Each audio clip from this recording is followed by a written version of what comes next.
Videoya başlamadan önce sizlere tarihte yaşanmış kişilerin hayatlarını, padişahların savaşlarını belgesel şeklinde anlatan bir kanaldan bahsetmek istiyorum. Kanalın adı Ömer Mesut. Harita üzerindeki anlatım ve 2D savaş animasyonuyla keyifli bir sunum hazırlayarak videolar yayınlamakta.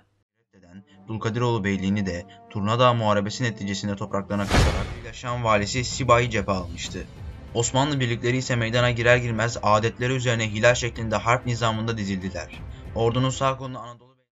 Sadece savaşlarla da sınırlı kalmayıp tarihin diğer değişik konularına da değinen güzel ve kaliteli bir kanal. Kanal linkini videonun açıklama kısmına bırakıyorum. Bence bu kanala kesinlikle abone olmalısınız. Pişman olmayacağınıza eminim. Ayrıca kanala i butonundan da ulaşabilirsiniz.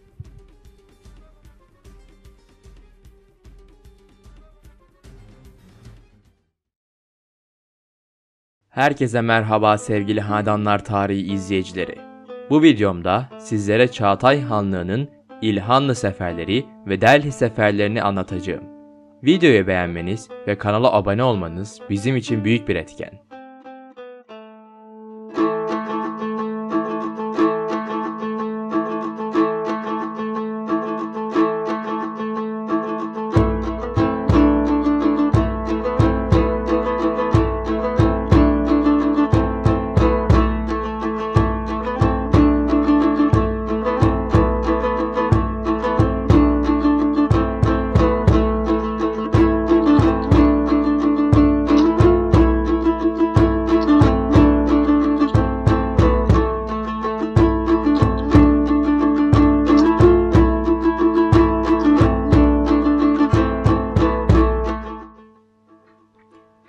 ...1266 yılında Algu Han öldüğü sırada Çağatay Hanlığı Kağanlığın vesayetinden kurtulmak için mücadele vermekteydi.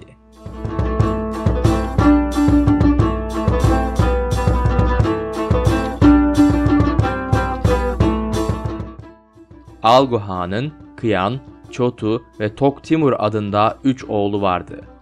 Algu Han'ın 1266 yılının ilk aylarında ölümü üzerine Kara Hülegu Han'ın oğlu yetişkin yaşa girmiş olan Mübarek Şah Cemali Karşı'ya göre hanlık makamına oturmuştu.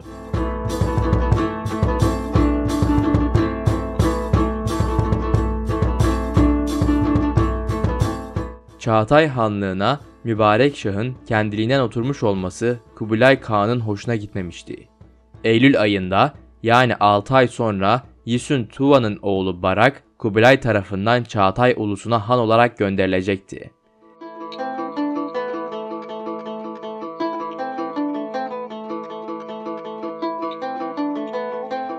Mübarek Şah kaynaklardan anlaşılacağına göre yumuşak huylu bir zat idi. Nitekim Barak'a boyun eğerek onun mahiyetine girmiş ve hizmet etmişti. Arıkbuka ile Kubilay'ın kağanlık için mücadelesi sırasında Ögeday Kağan'ın İmil Irmağı havzasında oturan torunu Kaydu Han, Ögeday ulusunu tekrar canlandırmıştı. Barak, ulusuna ulaştıktan sonra kısa zamanda duruma hakim olmuş ve hatta Mübarek Şah'ı dahi mahiyetine alarak onu av emiri yani başçılığına tayin etmişti. Barak Han, Çağatay ulusuna hakim olduktan sonra Kaydu Han ile İlhanlı hükümdarı Abaka Han ile ve hatta Kubilay Kağan'a karşı dahi Çağatay ulusunu müdafaa mecburiyetine kalacaktı.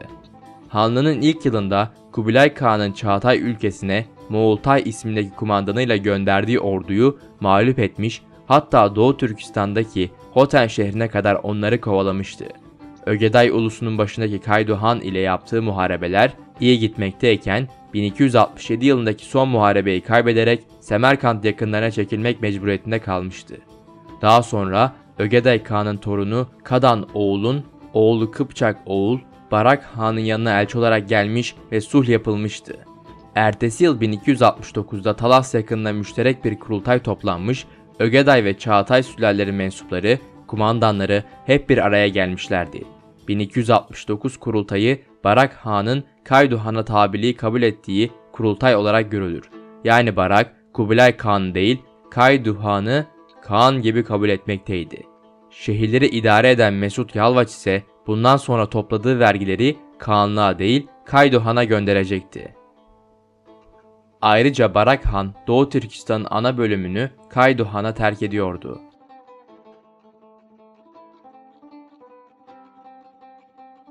...1270 yılında Barak Han'ın ordusunda Kaydu Han'ın Kıpçak Oğul ve Çapat Oğul, Taligu ve Mübarek Şah da kendi birlikleriyle yer almışlardı.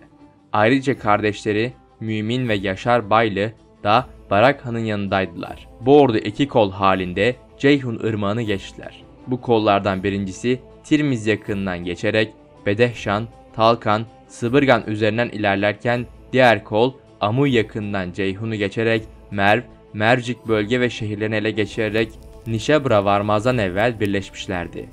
Abak Han'ın gönderdiği kuvvetleri burada mağlup eden Barak Han, Nişabur'u da zapt etti. Daha sonra 1270 yazında cereyan eden 2. Muharebede Kaydu Han'ın gönderdiği yardımcı kuvvetlerin Barak Han'dan ayrılarak geri dönmesi dolayısıyla Barak yalnız başına Abaka Han ile karşılaşmak mecburiyetine kalacaktı. Bu muharebeyi Barak kaybederek Ceyhun'un kuzeyine çekilecekti. Ertesi yıl İlhanlı kuvvetleri Ceyhun'u geçerek Çağatay ülkesine girmişler ve Barak Han'ı çok güç durumda bırakmışlardı. Kaydu Han, amcazadesi Barak Han'a yardımcı olabilmek için Maveran Nehir'e girecek, bu kuvvetlerin gelişi dolayısıyla İlhanlı hükümdarı Abaka'nın kuvvetleri süratle Ceyhun'un güneyine çekileceklerdi. Ancak Barak Han bu hadise sırasında vefat edecekti. Barak Han'ın 1271 yılı sonlarında vefat edişinden sonra Çağataylılardan Nikbay'ın diğerleri arasında önde olarak çıktığını görmekteyiz. Nikbay, Çağatay Han'ın 4. oğlu Sarban'ın oğluydu. Algu Han ve Barak Han zamanlarında ordu kumandanı olarak hizmet etmişti. Barak'ın vefatından sonra çıkan karışıklıklar sırasında İlhanlı ordusunu Buhara'dan başlayarak Ceyhun ötesine atmıştı. Vassaf'ın verdiği bilgiye göre Abaka, Buhara'ya girdikten sonra 50.000 kişiyi katlettirmişti. Şehrin abidelerini de tahrip ettirmişti. Hatta Mesut Yalvaç'ın yaptırdığı Büyük Mesudiye Medresesi de bu tahrip olanlar arasında bulunmaktaydı. Nikbay Gahfari'nin nakline göre Hicri 671 yılında Abaka'nın kuvvetlerini mağlup etmiş ve Çağatay topraklarından çıkarmıştı. Reşüddin ise Nikbay'ın hanlığının 3 yıl kadar sürdüğünü söylemektedir. Bu duruma göre onun hanlığı 1274 yılı içinde bitmiş olmalıdır. Nikbay Han'ın kısa ve mücadele içinde geçen hükümdarlığından sonra Buka Timur ona halef olmuştu. Buka Timur Han, Çağatay Han'ın 7. oğlu Kadat'ın oğluydu. Kaydu Han'ın yarlığıyla han olmuştu. Reşüddin onun hakkında pek bilgi vermemektedir. Ancak saçkıran hastalığından vefat ettiği söylenmektedir. Yalnızca Kadı Ahmet Gaffari Kazvini vefat tarihi olarak 671'i vermektedir. Bu duruma göre 3 yıl kadar hanlık etmişti. Buka Timur Han'ın ölümünden sonra Duva Han onun yerine Çağatay Hanlığı makamına gelmişti. Kaydu Han'ın yarlığıyla Çağatay ulusunun başına geçen Duva Han, Barak Han'ın 5 oğlundan ikincisiydi. Onun 30 yıl süren saltanatı müddetince Çağatay Hanlığı üst üste gelen tahribat, yağma ve katliamların meydana getirdiği yaraların tedavi gördüğü devre olacaktı. Zira Duva Han'ın da Kaydu Han kadar dirayetli ve siyasi olduğu anlaşılmaktadır. Aralarındaki münasebet ve mesafeyi iyi ayarlayan Duva, zamanında kaynaklarda verilen bilgilere göre harap şehirler imar edilirken Andijan adında yeni bir şehir de kurmuştu. Her ne kadar bu imar işleri Mesut Bey tarafından yapılıyor ve Kaydu Han'a bağlı olarak yürütülüyorsa netice itibariyle kendi hanlık sahası huzura kavuşmuş olmaktaydı. Cemal Karşi'nin nakline göre 1272 yılında Buhara'nın tahribi sırasında yıkılan yerler tekrar canlanmış, Mesudiye Medresesi yeniden imar olmuştu. 1294 yılında Kubilay Han öldüğünde Moğol İmparatorluğu çeşitli hanlıklara bölünmüştü. Orta Asya'da bulunan ve Afganistan'dan Hindistan'a yayılmaya çalışan Çağatay Hanlığı'nın başında o dönemde Yesuduva bulunmaktaydı.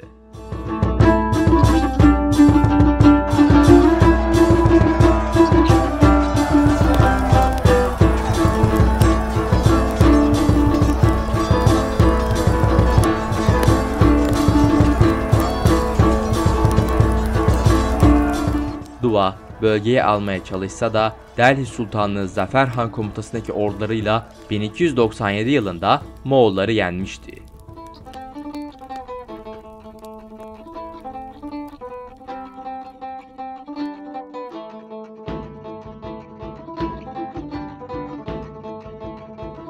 1299 yılında Yesuduva'nın oğlu Kutluk, komutasındaki 200.000 kişilik Moğol ordusu Delhi önlerine geldi.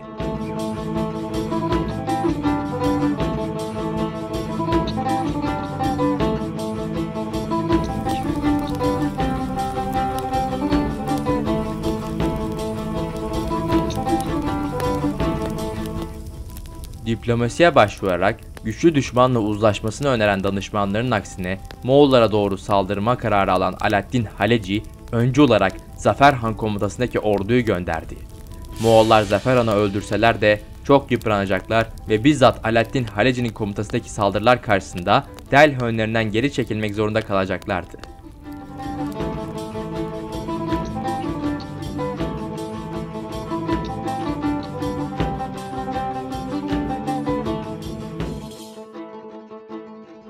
Moğollar yenilgiden dersler çıkartarak bir sonraki istila girişimi için Alaaddin'in hamlesini beklerler. Alaaddin Haleci'nin Racistan'daki Chittagori'yi ele geçirmeye çalışırken Moğollar hafif ve hızlı bir orduyla Delhi'ye saldırdılar. Alaaddin bunun haberini aldığı zaman direkt Delhi'ye geri döndü. Ve olanlar karşısında ilerleyemeyen Alaaddin, Siri Kalesi'ne sığınıp Moğolların Delhi hariç bütün bölgeyi yakıp yıkmalarını seyretmek zorunda kaldı.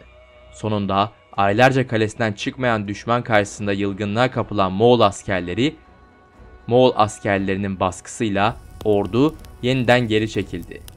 Moğol orduları güçlü olmalarına rağmen düşman olan yerel halk yüzünden yurtlarından uzak şekilde uzun süre ayrı kalamazlardı. Aksi takdirde bu süre uzarsa hastalık baş gösterebilir, kıtlık baş gösterebilir. Bunun sonucunda Moğol ordusu boş yere asker kaybetmiş olacaktı.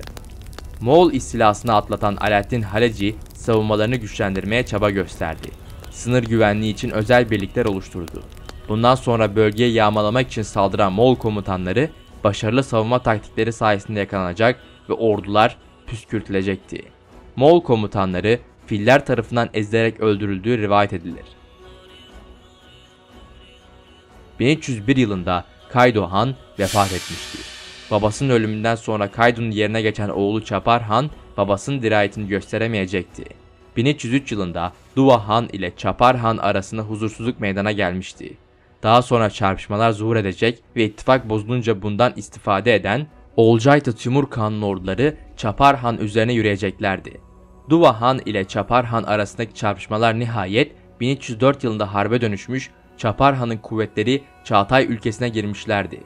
1. Muharebede Semerkant civarında, 2. Muharebe ise Hoçent yakınlarında cereyan etmiş ve Çapar Han mağlup bir vaziyette ülkesine doğru çekilirken bu defa Olcay Timur Kan'ın orduları ülkesini istila etmeye başlamıştı.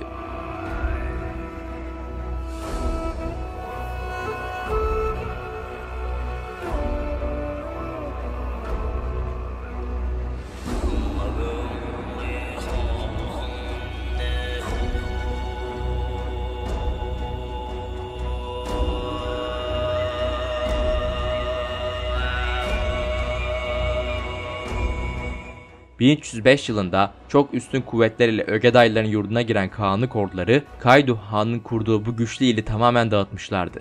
1305'i 1306'ya bağlayan aylarda dağılan kabilelerin bir kısmı Kağan'ın ordularına boyun eğmiş, geri kalanlar ise Çapar Han başta olmak üzere Duva Han'a sığınmak mecburiyetine kalmışlardı. Duva Han bu iltica edenleri Ceyhun Irmağı'nı geçirerek Kuzey Afganistan'a iskan etmişti. Hatta onlardan bir kısmı Horasan üzerinden İlhan ülkesine giderek onlara iltica edeceklerdi. Böylece 1306 tarihinde Kaydo Han'ın 40 yıl boyunca dirayetle topladığı ulusu tamamen tarihe karışmış oluyordu. Bu son hadise ve iltica durumundan sonra Duva Han ile Çapar Han'ın barıştıkları anlaşılmaktadır. Timur Han'ın orduları Ögeday ulusunu yok etmekle kalmamış, ayrıca Çağatay Hanlığı'nın merkezi durumunda olan İli Irmağı Havzası ile Yedisu ve Talas havzalarını da tamamen istila ve yağma etmişlerdi. Duva Han, Kağan'ın ordularıyla mücadele etmiş ve daha ileri harekata devam etmelerini önlemişti. Duva Han 30 yıl süren saltanattan sonra 13 Temmuz 1306 veya 2 Temmuz 1307 tarihinde ölmüştü. Duva Han öldükten sonra geriye bir hayli şehzade bırakmıştı. Bunların bir kısmı kendisini takip eden sıra ile